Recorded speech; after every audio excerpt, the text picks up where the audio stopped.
सोचिए, राधा गुप्ता पता नहीं क्यों सुबह से बेचैन सी थी। घर के किसी काम में उसका मन नहीं लग रहा था। रह रह कर वह कभी कमरे से किचन में जाती और कभी किचन से कमरे में।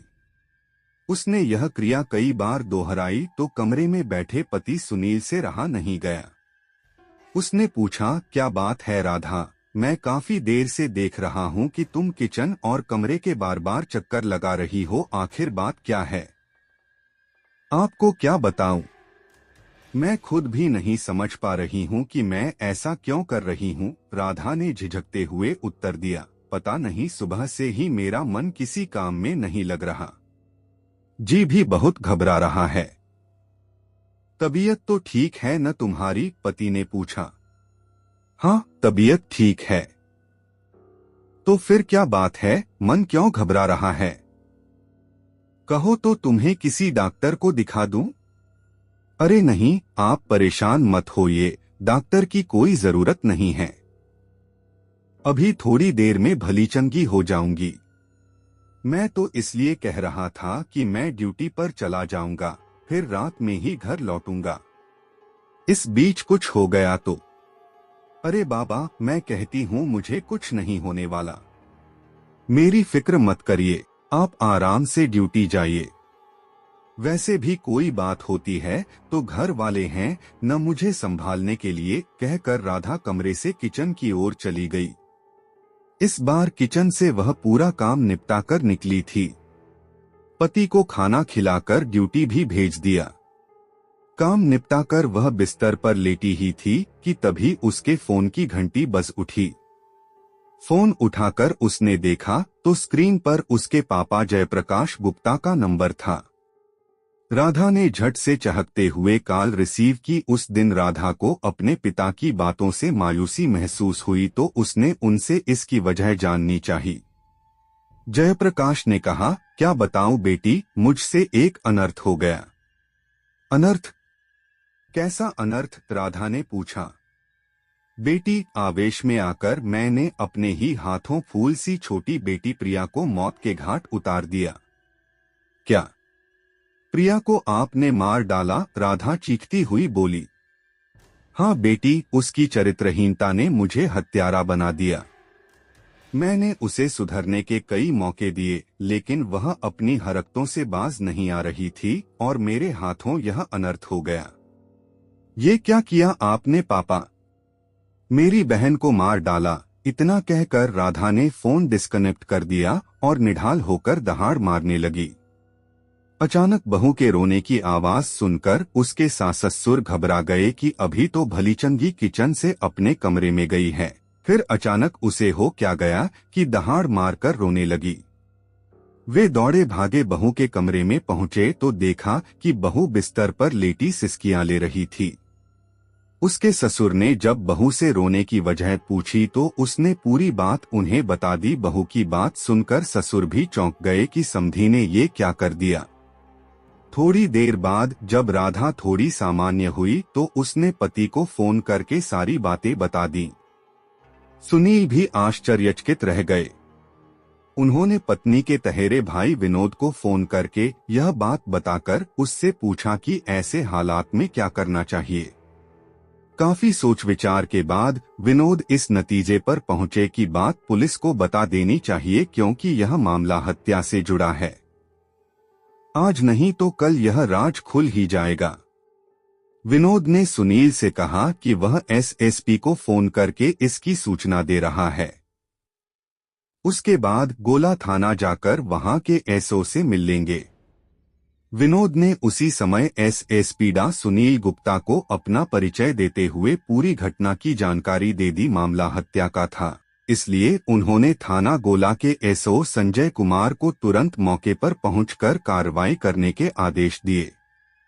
कप्तान के आदेश पर एसओ संजय कुमार 17 अगस्त को ही जयप्रकाश गुप्ता के विशुनपुर स्थित घर पहुंचे। जयप्रकाश उस समय घर पर ही था। सुबह सुबह दरवाजे पर पुलिस को देखकर जयप्रकाश की जान हलक में फंस गई। उसे हिरासत में लेकर पुलिस थाने लौट आई एसओ संजय कुमार ने जयप्रकाश से उसकी बेटी प्रिया के बारे में सख्ती से पूछताछ की तो उसने बताया कि उसने 27 जुलाई 2019 को बेटी की गला घोंटकर हत्या कर दी, फिर उसकी गर्दन धड़ से अलग कर दी थी। बाद में सिर को प्लास्टिक के एक बोरे में भरकर पुरुवा थाना क्षेत्र में फेंक दिया और धड़ वाले हिस्से और उसके पहने कपड़े दूसरे प्लास्टिक बोरे में भरकर गोला थाना क्षेत्र के चेनवा नाले में फेंक दिए थे। प्रिया का सिर और धड़ बरामद करने के लिए पुलिस उसे मौके पर ले गई। उसकी निशानदेही पर चेनवा नाले से धड़ बरामद कर लिया। 22 दिनों से धड़ पानी में पड़े रहने की वजह से सड़कर कंकाल में तब्दील हो चुका था।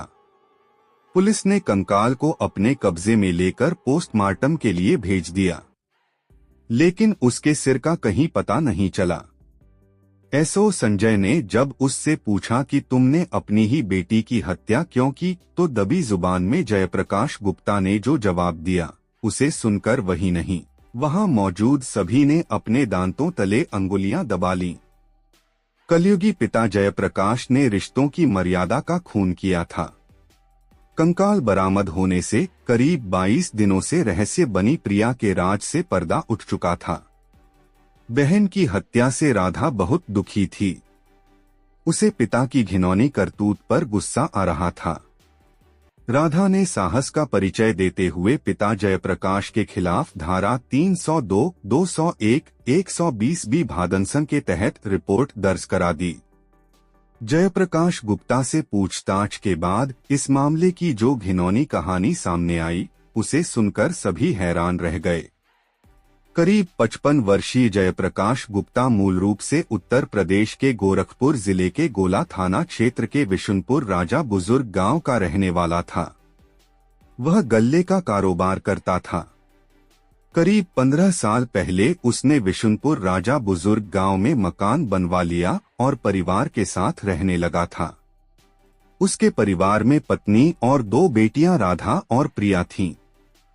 जयप्रकाश को बेटे की चाहत थी, लेकिन बेटा नहीं हुआ। तब उसने बेटियों की परवरिश बेटों की तरह की। वह छोटे से खुशहाल परिवार के साथ जीवनयापन कर रहा था। दुकान से भी उसे अच्छी कमाई हो जाया करती थी। जयप्रकाश गुप्ता की गृहस्थी की गाड़ी बड़े खुशहाल तरीके से चल रही थी। पता नहीं उसकी गृहस्थी को किसकी नजर लगी कि सब कुछ छिन्न भिन्न हो गया। बात साल 2009 की है। अचानक उसकी पत्नी की मौत हो गई। उस समय उसकी दोनों बेटियां 10 से 12 साल के बीच की थीं। बेटियों की परवरिश की जिम्मेदारी जयप्रकाश पर आ गई थी। जयप्रकाश के बड़े भाई राधा और प्रिया को दिल से अपनी बेटी मानते थे और उन्हें उसी तरह दुलारते भी थे। प्रिया को तो वह बहुत ज्यादा लाड़ प्यार करते थे। इसी तरह दोनों बेटियों की परवरिश होती रही। बड़ी बेटी राधा शादी योग्य हो चुकी थी। राधा के सयानी होते ही जयप्रकाश के माथे पर चिंता की लकीरें उभर आईं। वह बेटी की जल्द से जल्द शादी कर देना चाहता था।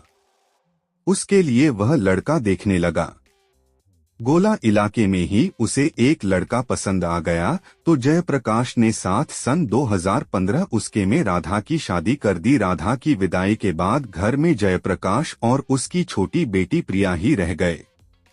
धीरे धीरे प्रिया भी सयानी हो चुकी थी। बात 2 साल पहले की है।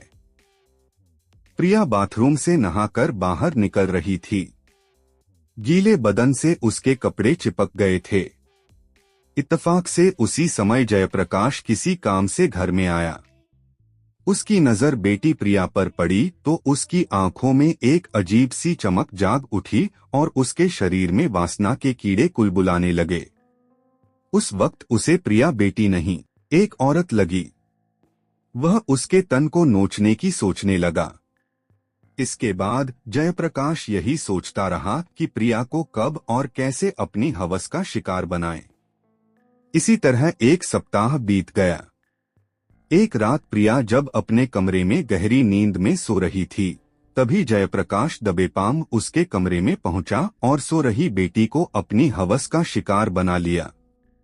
पिता के कुकृत्य से प्रिया बिलबिला उठी। हवस पूरी करके जयप्रकाश ने प्रिया को धमकाया कि अगर उसने किसी से कुछ भी कहा तो अपनी जान से हाथ धो बैठेगी। पिता की धमकियों से वह बुरी तरह डर गई और अपना मुंह बंद कर लिया। उस दिन के बाद से जयप्रकाश प्रिया को अपना शिकार बनाता रहा। पिता की घिनौनी हरकतों से प्रिया बहुत दुखी थी। वह समझ नहीं पा रही थी कि अपनी पीड़ा किससे कहे। जयप्रकाश ने उस पर इतना कड़ा पहरा बैठा दिया था कि वह किसी से बात तक नहीं कर सकती थी। पिता के अत्याचार से बचने के लिए उसने घर छोड़ने का फैसला कर लिया। इंटरमीडिएट की पढ़ाई पूरी करने के बाद प्रिया गोरखपुर में अपने एक रिश्तेदार के पास रहने लगी। वहां रहते हुए वह एक मॉल में सेल्स गर्ल की नौकरी करने लगी ताकि किसी पर बोझ न बन सके और उसकी जरूरतें भी पूरी होती रहें। बेटी तो बेटी होती है। भले ही वह कुकर्मी पिता से दूर रह रही थी, लेकिन उसे पिता की यादें बराबर सताती रहती थीं, इसलिए वह बीच बीच में घर आ जाती थी। वह जब भी घर आती थी, पिता उसे अपनी हवस का शिकार बनाता था। 26 जुलाई 2019 को प्रिया घर गई थी। इससे अगली रात 27 जुलाई को जयप्रकाश ने उससे संबंध बनाने की कोशिश की। प्रिया ने इस बार पिता की मनमानी नहीं चलने दी और विरोध करने लगी। कामाग्नि में जलते पिता जयप्रकाश ने आव देखा न था, उसका गला घोंटकर हत्या कर दी। पिता से हैवान और हैवान से दरिंदा बना जयप्रकाश पूरी नीचता पर उतर आया था। उसने बेटी की मौत के बाद उसकी लाश के साथ अपना मुंह काला किया। जब उसकी कामाग्नि शांत हुई तो उसे होश आया। उसकी आंखों के सामने फांसी का फंदा झूल रहा था। वह सोचने लगा कि प्रिया की लाश से कैसे छुटकारा पाए। काफी देर सोचने के बाद उसके दिमाग में एक योजना ने जन्म लिया। वह कमरे में गया और वहां से तेजधार वाला चाकू ले आया। चाकू से प्रिया का उसने सिर और धड़ अलग कर दिया। सिर उसकी इस करतूत से फर्श पर खून ही खून फैल गया। फिर उसने बेटी के शरीर से उसके सारे कपड़े उतार दिए और उन्हीं कपड़ों से फर्श पर फैले खून को साफ किया ताकि पुलिस को उसके खिलाफ कोई सबूत न मिल सके। इसके बाद वह कमरे के अंदर से प्लास्टिक के सफेद रंग के 3 बोरे ले आया। उसने एक बोरे में सिर, दूसरे में धड़ और तीसरे में प्रिया के खून से सने कपड़े रखे। रात 2 बजे के करीब जयप्रकाश ने अपनी मोपेड पर तीनों बोरे लाद दिए और उन्हें ठिकाने लगाने के लिए निकल गया। सिर को उसने उरुवा थाने के अंतर्गत आने वाली एक जगह की झाड़ी में फेंक दिया। फिर धड़ और कपड़े वाले बोरों को लेकर वह वहां से गोला के चेनवा नाला पहुंचा। नाले में उसने दोनों बोरे ठिकाने लगा दिए। इसके बाद वह घर लौट आया और हाथ मुंह धोकर इत्मीनान से सो गया। पते की बात यह रही कि प्रिया के अक्सर गोरखपुर में रहने की वजह से उसके अचानक गायब होने पर किसी को शक नहीं हुआ। अब जयप्रकाश को एक बात की चिंता खाई जा रही थी कि भले ही लोग यह समझते हों कि प्रिया गोरखपुर में नौकरी कर रही है, लेकिन यह बात ज्यादा दिनों तक राज नहीं रह सकेगी। एक न एक दिन पुलिस इस हत्या से पर्दा हटा ही देगी तो वह उम्र भर जेल की चक्की पीसेगा। उसने सोचा कि क्यों न ऐसी चाल चली जाए कि सांप भी मर जाए और लाठी भी न टूटे। काफी सोच विचार करने के बाद उसने अपने दामाद पर ही साली यानी प्रिया के अपहरण का आरोप लगाने की योजना बनाई। इससे जयप्रकाश का फायदा ही फायदा था। भविष्य में वह न तो कभी प्रिया की तलाश कर सकता था और न ही उसकी हत्या का राज खुल सकता था। वक्त जयप्रकाश का बराबर साथ दे रहा था। कुछ दिन बाद जयप्रकाश ने दामाद सुनील के पिता को फोन कर प्रिया के गायब होने की सूचना दी। बातचीत में उसने बेटी के गायब होने के पीछे सुनील का हाथ होने का आरोप लगाया। सुनील के पिता समधी का आरोप सुनकर चौंके। उन्होंने इस बारे में बेटे सुनील से बात की तो साली के अपहरण का आरोप खुद पर लगने से सुनील सन्न रह गया। उसने यह बात पत्नी राधा को बताई। राधा भी पति की बात सुनकर हैरान थी। राधा ने उसी समय पिता को फोन किया तो जयप्रकाश ने सुनील पर बेटी के अपहरण का आरोप लगाते हुए मुकदमा दर्ज कराने की धमकी देनी शुरू कर दी। पिता की बात सुनकर राधा और सुनील एकदम परेशान हो गए, जबकि वे खुद भी कई दिनों से प्रिया के मोबाइल पर संपर्क करना चाहते थे, लेकिन उसका फोन स्विच्ड ऑफ था। फिर 17 अगस्त 2019 को जयप्रकाश ने खुद ही बेटी राधा को फोन करके प्रिया की हत्या करने की जानकारी दे दी। बहरहाल घटना की जानकारी होने पर राधा पति सुनील के साथ 17 अगस्त को ही गांव पहुंच गई। पूछताछ में उन्होंने पुलिस को बताया कि पहले प्रिया उनसे फोन पर बातें करती रहती थी, लेकिन बाद में पिता के दबाव में उसने उनसे बात करनी बंद कर दी थी। बीते 29 मई को एक रिश्तेदार के यहाँ शादी समारोह में राधा और सुनील भी गए थे। उस समारोह में प्रिया भी आई थी। राधा ने वहीं पर प्रिया से मुलाकात के दौरान उससे पूछा कि वह उसे फोन क्यों नहीं करती, तो प्रिया ने पिता के दबाव की वजह से फोन न करने की बात कही थी। जब उसने वह वजह पूछी तो उसने कुछ नहीं बताया। इसके बाद से वह कभी कभार बहन और जीजा को फोन कर लेती थी, लेकिन पिता की हरकत के बारे में उसने उनसे कभी कोई चर्चा नहीं की थी। अगर प्रिया ने थोड़ी हिम्मत दिखाई होती तो उसे असमय मौत के आगोश में यूं ही नहीं समाना पड़ता, वह भी जिंदा होती और खुशहाल जीवन जीती। यही नहीं, मर्यादा की सारी सीमाएं लांघ चुके कलयुगी पिता को भी सलाखों के पीछे पहुंचवा सकती थी, लेकिन सामाजिक लोकलाज और डर के चलते उसने ऐसा नहीं किया, जिसकी कीमत उसे अपनी जान देकर चुकानी पड़ी। पुलिस ने जयप्रकाश गुप्ता से पूछताछ के बाद उसे कोर्ट में पेश किया, जहां से उसे जेल भेज दिया गया। कथा लिखे जाने तक जयप्रकाश जेल की सलाखों के पीछे कैद था। उसकी निशानदेही पर पुलिस हत्या में इस्तेमाल मोपेड, चाकू आदि बरामद कर चुकी थी।